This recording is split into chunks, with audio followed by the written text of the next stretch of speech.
អំពីដំណើរទៅក្រុងរាជក្រឹត្យ លុះព្រះបរមពោធិសត្វគង់នៅជាសប្បាយដោយសេចក្តីរីករាយក្នុងផ្នួសរបស់ព្រះអង្គកំណត់7ថ្ងៃក្នុងព្រៃស្វាយហៅថាអនូបាយៈ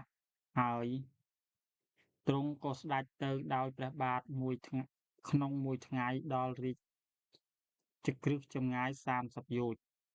ហើយទ្រង់ក៏បិណ្ឌបាតចង្ហាន់នៅទីនោះលុះបានហើយទ្រង់ឃើញថាជាបដិគោលគួរខ្ពើមក្រៃលែងណាស់ព្រោះចង្ហាន់នោះជារបស់គ្រោតគ្រាតហើយព្រះអង្គក៏ពិចារណាបំបត្តិនៅសេចក្តីខ្ពើមរអើមនោះចេញទើបទ្រង់អាចសោយបានព្រះបាទស្រិនយៈពិមពិសា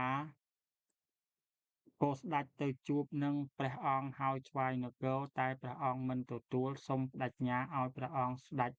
មកកាន់នគររាជក្រឹត្យជាដំបូងនៅវេលាណាដែលបានសម្រេចពោធិញ្ញាណហើយ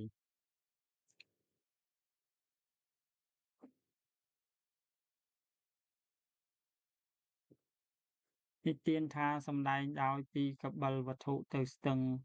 អនោមាចម្ងាយ30យោជន៍ហើយពីអនោមាទៅ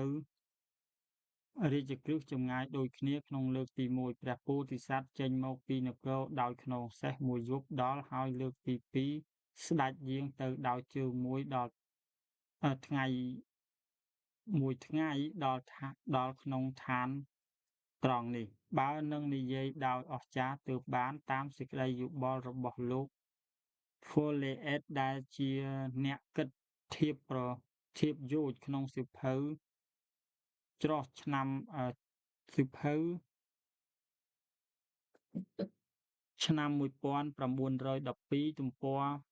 229ថាមានយោជន៍ពីរយ៉ាងគឺយោជន៍វែងស្មើនឹង6ម៉ែល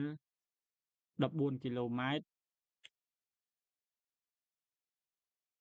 ដែលមានទម្លាប់ប្រើក្នុងស្រុកឥណ្ឌាសម្រាប់ហោរាហើយយោជន៍ខ្លីស្មើនឹងកន្លះយោជន៍មុន1 ឬ 4 ម៉ែលកន្លះគឺ7គីឡូម៉ែត្របើប្រើដោយចំណែកក្នុងដែននគរដោយប្រើជាញឹកញាប់ជាងគេក្នុងគម្ពីរពុទ្ធសាសនាឯចំណែកក្រោសវិញមានតែមួយក្នុងមួយយោជន៍ខ្លីមាន4ក្រោសហើយយោជន៍វែងមាន8ក្រោសបើដូចនេះឃើញថាតាមក្នុងនិទានកថាចម្ងាយផ្លូវពីកបិលវត្ថុទៅរាជក្រឹត្យមានចំនួន60យោជន៍ខ្លីគឺ435គីឡូម៉ែត្រចម្ងាយផ្លូវនេះប្រហែលជាមិនលើសប៉ុន្មានទេបើគិតតាមផ្លូវដល់លើសកាត់ពិមពិសានិងព្រះរាជបុត្រអជាតសត្រូវមកឆ្នាំ491ទៅ459ក្រុងរាជដំណប់ទី5និងទី6នៅទីក្រុងដែលព្រះបាទសេគុនិតាំង